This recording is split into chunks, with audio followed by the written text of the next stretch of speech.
السلام عليكم أصحابتك وحدن channelka aad iyo aad bayni salaamay waa walaalkii maxamed jaamac videogan insha Allah waxaan kaga hadli doonaa coinankii 3 bilood ka hor aan soo dhigay channelka oo ay nagula taliyeen inaad ka iibsataan oo baadhisiin khaaska ah aad samaysaan waliba markaad ku qanacdaan aad iibsataan taasoo insha Allah dhowr ereyadood aan sheegay in laga gali karo suuqa aynu dib u wada eegi doono iyo marketka iyo xaaladda guud ee suuqa aynu yara dul istaagin insha Allah maanta ku soo dhawaada koonka u horeeya aynu eegi doono waxa weeye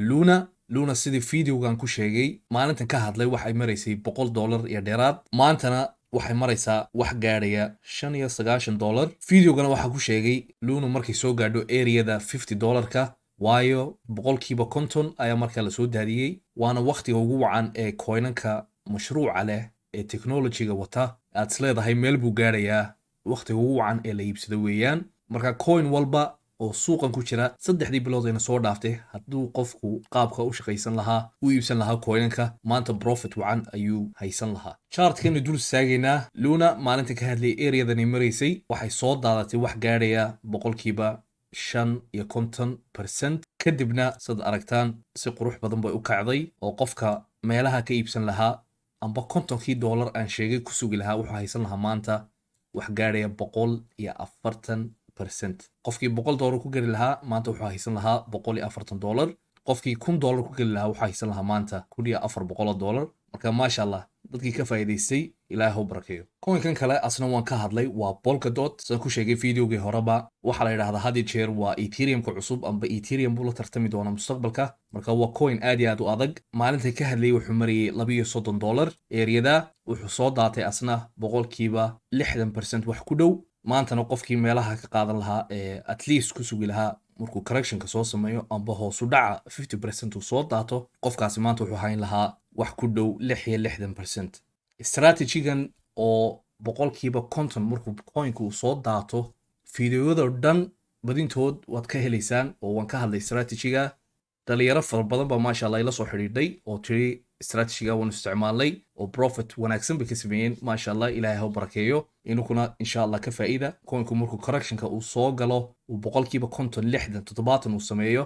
wax ku tuuro oo iska sug kadibna insha Allah wuxuu ku siinayaa boqolkiiba 50 amba boqolkiiba 100 iyo dheeraad waliba coinka kale aan ka hadlay wax kamid ahaa Cardano asna areadu marayay maalintii wax yar buu u jiraa wuxuu marayay $1.50 Cardano wuxuu soo taabtay 0.75 qofkii areada ka soo raaci lahaa maanta wuxuu haystaa wax gaadhaya 70% inkastoo uu suuqu 3 bilood ayna soo dhaaftay aad iyo aad u liitay laakiin maasha Allah fursado wacan baa imka suuqi ka soo baxday maadaama bitcoin-kii uu soo laabtay suuqyada kale oo dhanna way soo wada laabteen waxaan u jeedaa coinanka kale sida xalqadii hore ku sheegayba 3 bilood ee ugu horeeyay sanadka amba quarter 1ka wax la yiraahdo hadda jeer suuqu hoos u dhac buu sameeyaa 3 bilood hore marka laga baxana sarkac buu sameeyaa haddana 3 dhexe ayuu suuqu soo daataa haddana kadibna 3 bilood ugu dambeeya sanadkana sarkac buu sameeyaa adigu waa market cycle baa la yiraahdaa 3 biloodba suuqu waji gaara ayuu leeyahay maruu kor u socdo iyo maruu soo daato marka imika waxaan u malaynayaa 3 bilood ee uu sarkac sameyn lahaa baynu ku jirnaa saynu wada aragno coinka ugu yarba at least ilaa 70% oo sare u soo kacay halkay coinan kale ay gaadheen 400% iyo dheeraad sida Silica wax lagu qiyaasay inay gaadhay 300 iyo dheeraad % marka maasha Allah 3 bilood soo socda ha laga faa'iideysto waa waqti aad iyo aad u wacan liisha bitcoin haddaynu yara dul istaagno san xalqadii hore ku sheegay oo aan yiri 45,000 haddii bitcoin weekly-ga lagu jabiyo insha Allah waxaanu gaadhaynaa ereyooyinka kala ah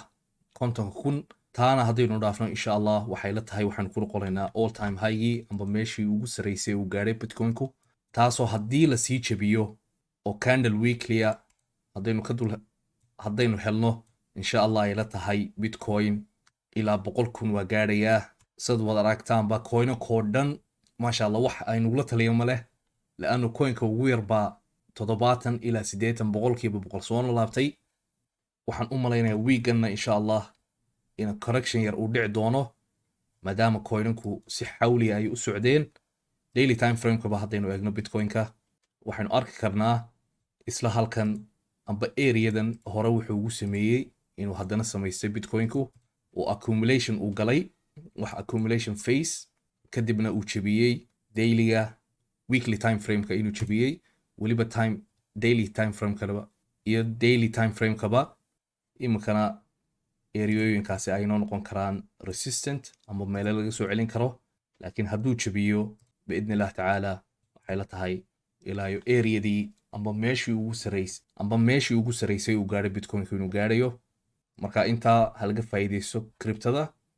risk management yaa la ilaawin coinku hadduu kula soo daato DCA amba isku celceliska dollarka waxa la yidhaahdo si aad meelo kala duwan aad uga soo gashay suuqa oo meeshii ugu saraysay aad ka soo gashay aanad ugu sugin oo dee khasaarahaaga aanu u badnayn iminka dadkii DCA soo samayn jiray 3 bilood ee ugu dambeeyey maanta maasha allah profit wacan bay taagan yihiin intaas walaalay maanta inii hayay khayr badan bayni rajaynayaa haddaad jeceshiin ina coinan gaara aan ka hadlo comment sectionka igu soo qora asalaamu calaykum waraxmatullah